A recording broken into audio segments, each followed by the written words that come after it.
Hello, welcome to Happy Sight Club number 2. How good is your visual memory?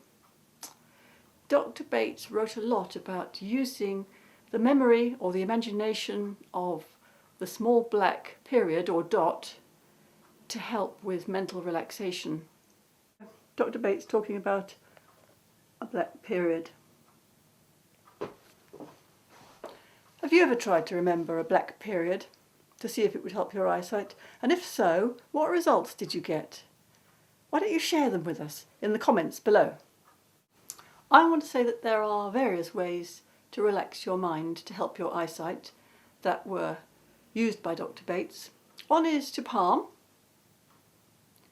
and that works very well for a lot of people. Just rest your eyes.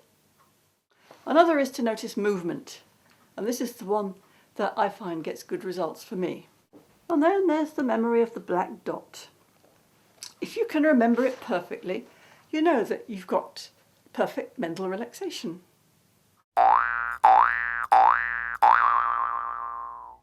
When the mind is able to remember perfectly any phenomenon of the senses, it is always perfectly relaxed.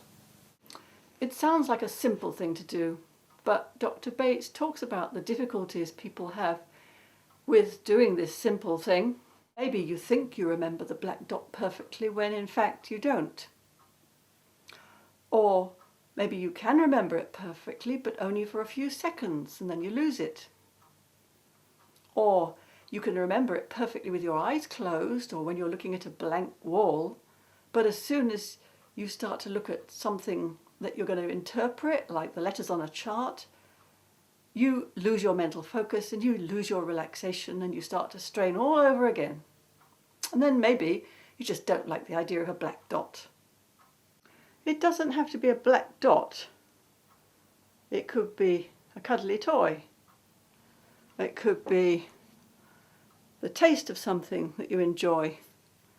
It could be a coloured stone, anything really. But it has to be something that you can relate to easily, and so the memory comes easily to you. Because if it's too difficult, rather than helping you to relax, it'll make you more strained. So what you're aiming to do, and it might probably take quite a lot of practice and patient repetition, is to learn the skill of holding the memory of this sense impression, whether it's a black dot or whatever it is, inside your head, inside, not out there. And at the same time, while you're doing that, to be able to read the test chart. Why don't you give it a go? If you like this video, share it with your friends. And don't forget to subscribe if you haven't already, and see more.